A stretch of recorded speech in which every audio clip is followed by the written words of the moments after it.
thank you all for dialing in for this talk. This talk is about optimization and how to use optimization to cope with uncertainty. Coronavirus 19 has in fact brought a lot of uncertainty into several industries. Uncertainty in the availability and cost of raw materials, uncertainty in demand for products and services, uncertainty in the behavior and preferences of customers. And now companies are working and they are trying to understand uncertainty by identifying the sources of uncertainty and by identifying all the risks that might affect their company in the future. They are in fact rethinking modeling. They have realized that applying time series analysis models on a few years worth of historical data is probably not enough. They are looking at new ways to take into account of rare events, and they are trying to integrate rare events and catastrophe modeling in their day-to-day decision-making process. Their goal is to make their business more resilient, but they're also trying to learn how to turn a disruption into an opportunity to gain competitive advantage. How can companies leverage a disruption? How can mathematical modeling help? As we mentioned, the first step is understanding. And from a modeling perspective, that means identifying the micro and the macroeconomic factors that drive the business. From a modeling perspective, they're also trying to lay down the tools that enable them to anticipate the worst case scenarios and prepare ahead, that give them the possibility to stress test the business, but also identify all the criticalities in their procurement, criticalities in their supply chain, criticality in their revenue model, and criticality in their distribution. Mathematical modeling can and should also help in the identification of opportunities. It's important to build tools that help strategic thinkers, that help decision makers reason about their business.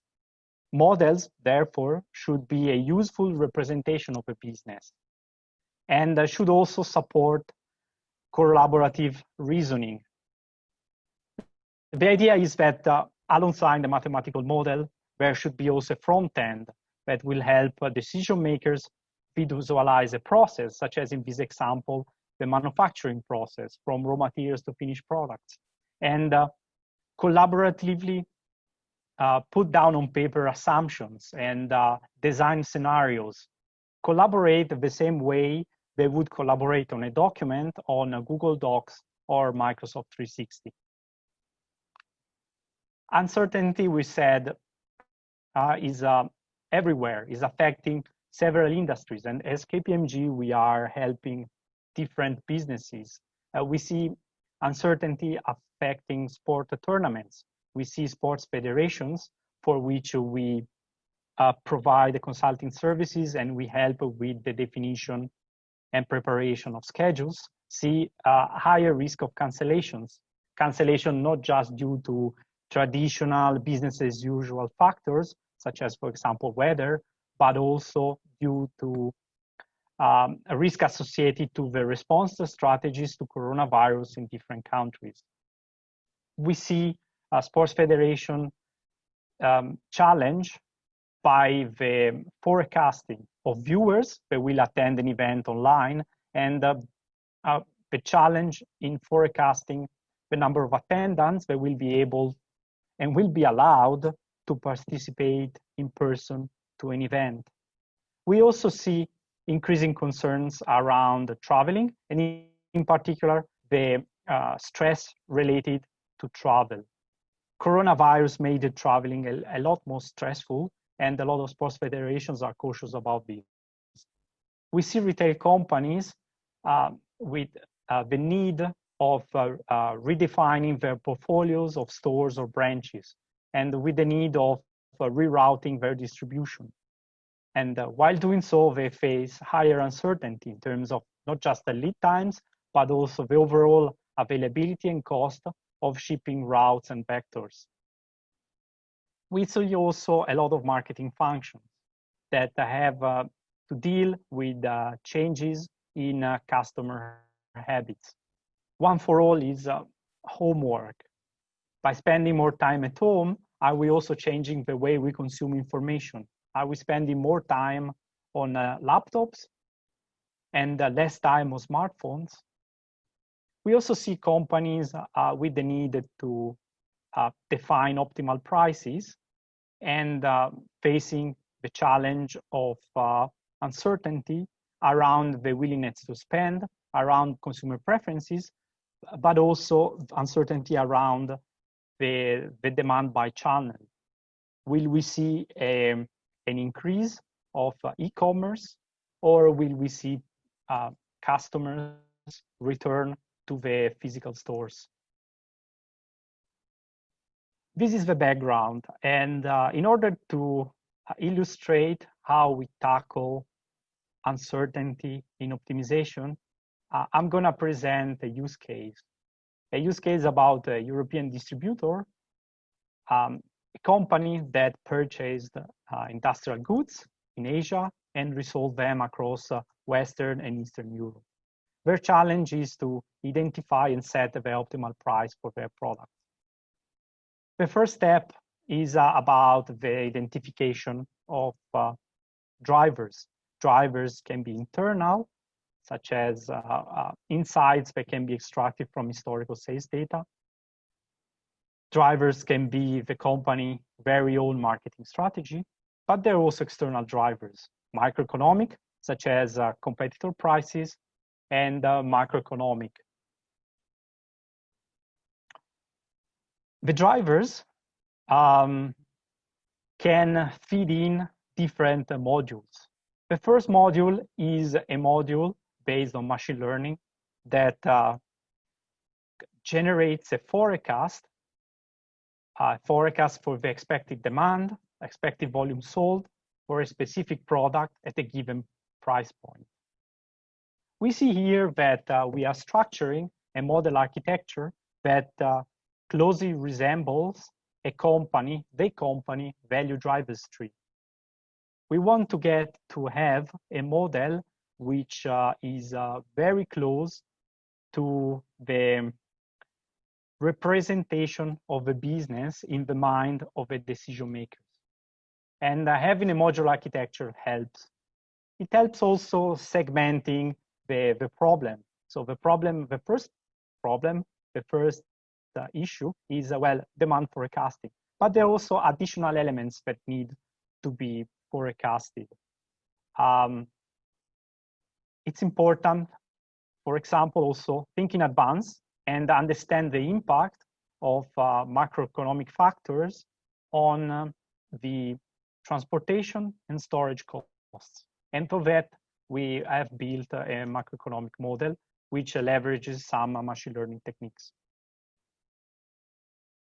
The third element of the architecture is what takes care of the actual optimization. We have as inputs the generated volume or demand estimates for a specific product at a given price. We have lead time estimates, and we have the generated expectations for transportation and storage costs. All these feeds into a mathematical programming problem, and we have on the back end Gurobi. The goal of this step is to generate a forecast for the overall transportation cost, the cost of shipping and all the products from their source to the destination. And we see here how then KPIs are pulled together into higher level aggregations, higher level metrics. We are able here to calculate the expected revenues. We are able to calculate all the costs related to the procurement and distribution. And then we are able to identify, and this is a rather trivial high school math, the optimal price, where optimal is the price that maximizes revenues less the transportation costs. We saw the model architecture, and there are several advantages to this approach to the modeling. The first one is that the structure of the mathematical modeling, the mathematical model, closely reflects the company value drivers tree. And we said that, well, interpretability is important, and having something that is highly interpretable, that closely reflects the perception of how a business is structured in the mind of the decision makers, makes it easy to use the model as a tool to think, to experiment, to generate the scenarios. And yes, this a tool like this helps in the preparation on fine-grained scenario analysis. It helps think out of the box, and it makes it easy to add and remove additional drivers. There's also an additional advantage, which is by making explicit the company value drivers tree, we're able also to integrate business logic. Business logic can take care, for example, of the aggregation of bottom-up forecasts. Aggregation that will take into account, well, accounting rules, and will also model the risk of product cannibalization. We have looked at the overall model architecture. How do we tackle optimization, and how do we cope with uncertainty? And I believe that there are two secret sauce ingredients. The first one is probabilistic programming, and the second is stochastic optimization. Probabilistic programming. Probabilistic programming is a tool, the mathematical foundations that help us structure our model as a network that connects the drivers to business KPIs, to higher level business metrics, to the ultimate North Star metric. In this case, the overall profits, where we look at profit as revenues minus transportation costs. And in order to understand probabilistic programming, we can look at the first module, the module about demand estimation, the model that takes external and internal drivers and produces a forecast for the expected demand for product at the given price. I think it makes the illustration a lot easier.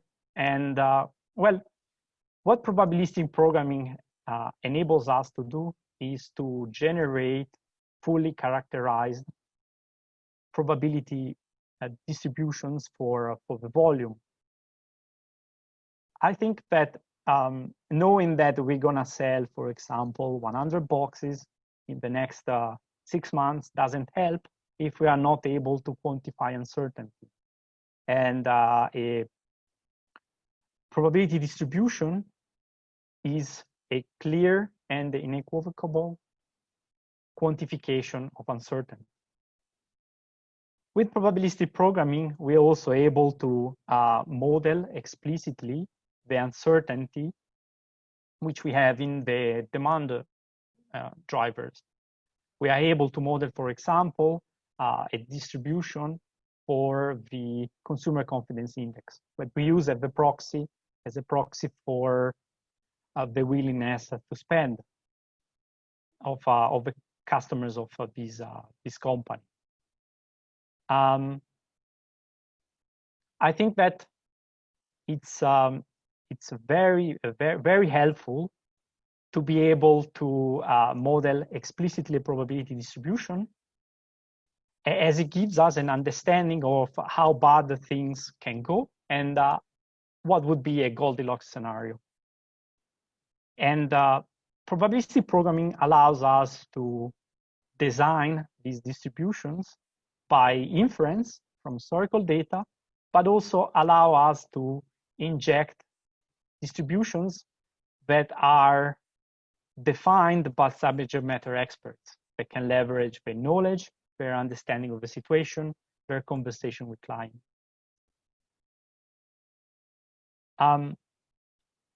There's not just uncertainty in the drivers, there's also uncertainty in the parameters.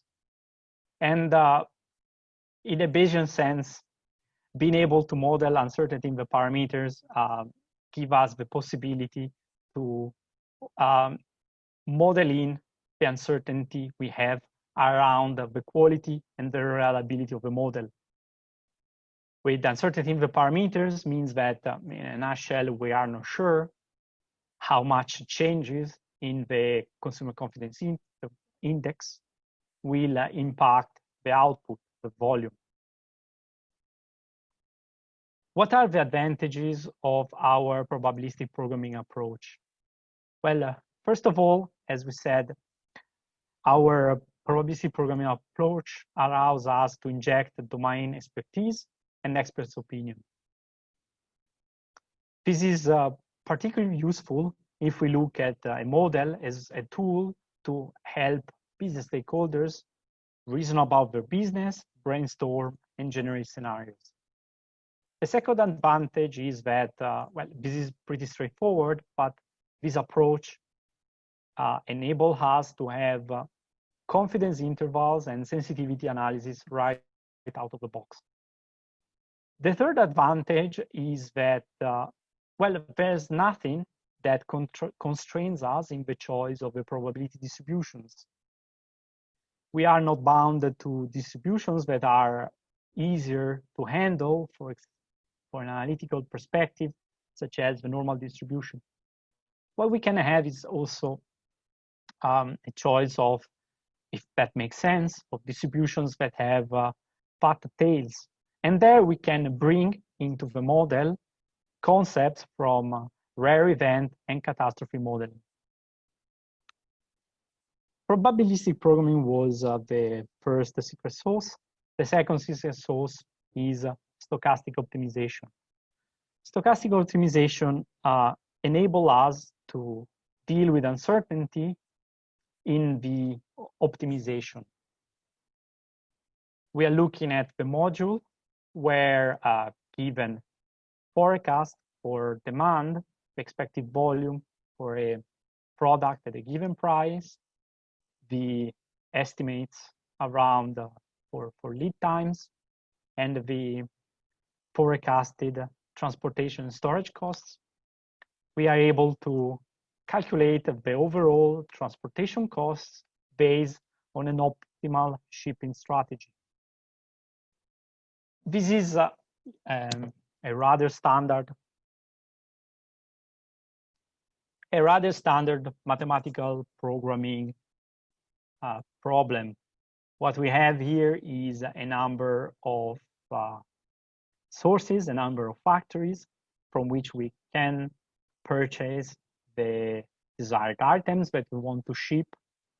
At a specific point in time, we have to define how many items we will purchase and ship from each manufacturing plant, how many items we will transport to storage facilities close to sea, and from there, how many items and on which vectors we will deliver to distribution centers on the other side of the ocean, and from there, how many items we will move from each distribution center to each endpoint.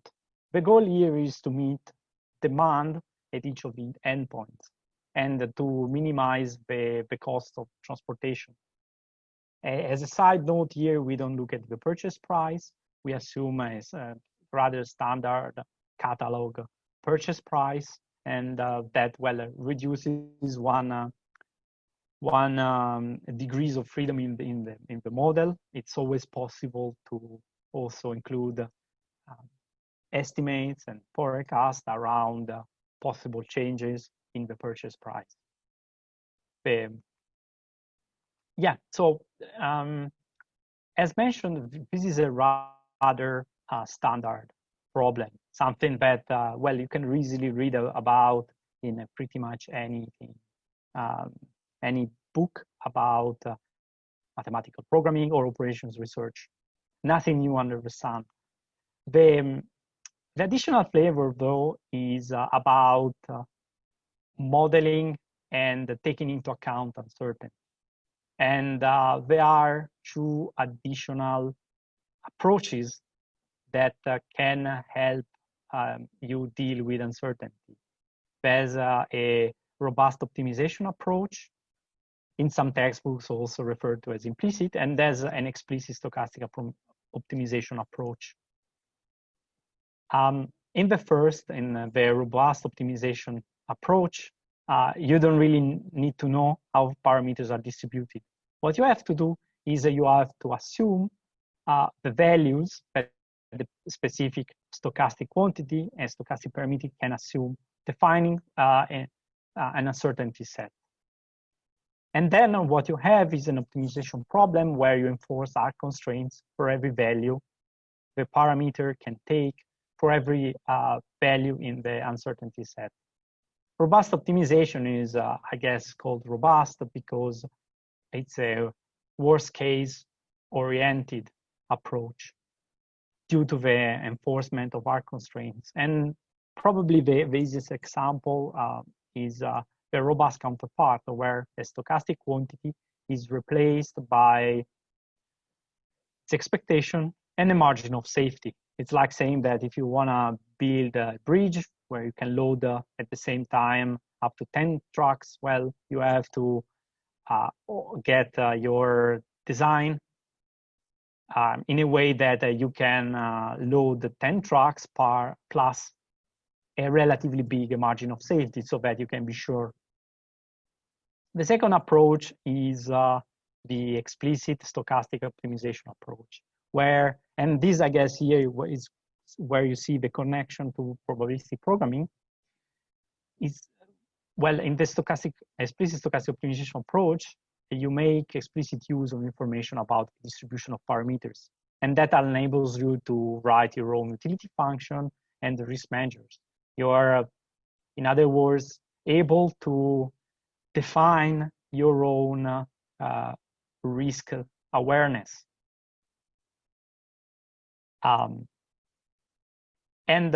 Yes, it's possible to have also soft constraints that need to be satisfied in probability. That makes it something which is not as worst case oriented as robust optimization.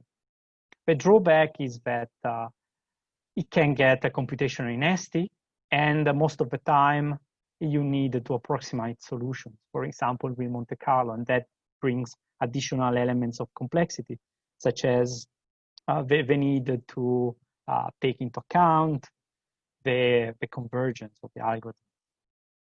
But nevertheless, the message here is that if the goal of companies is to become more resilient, become more robust, it's also important to transition towards a stochastic optimization, whether robust or an explicit approach.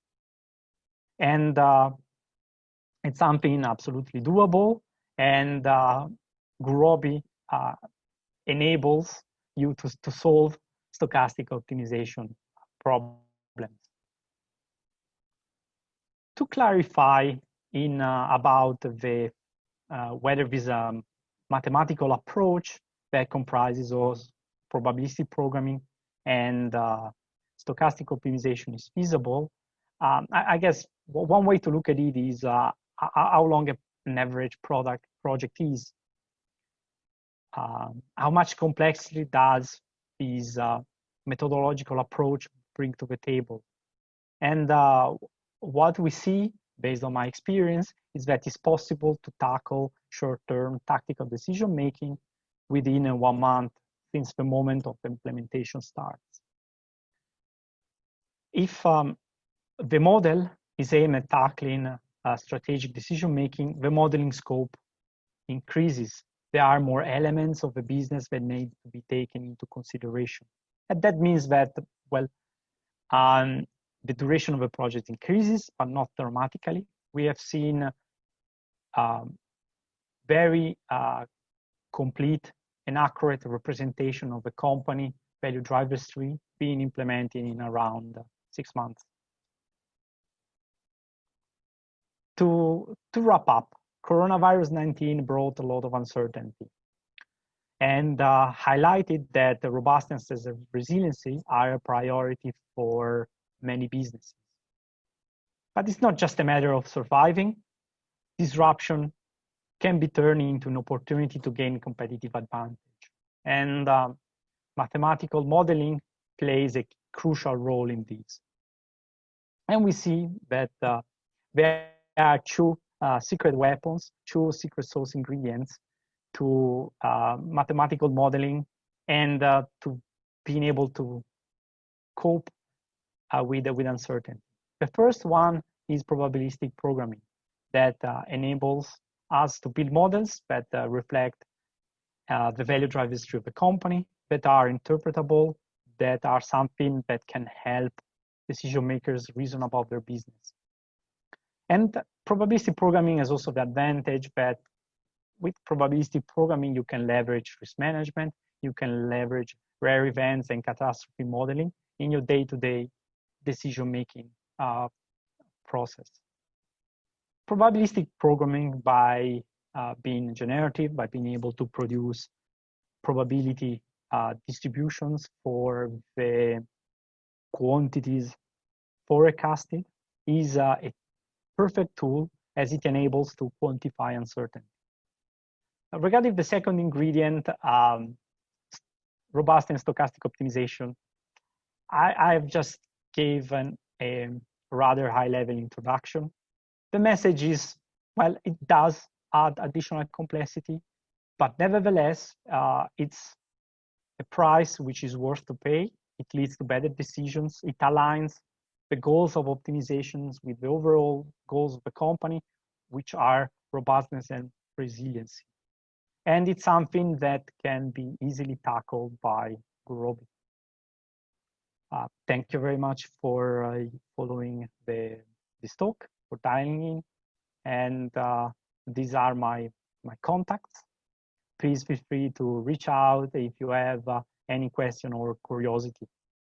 Thank you. Great. Thank you, Mattia, for your excellent presentation. And thank you to everyone. All right, we'll see you in our next talk. Take care.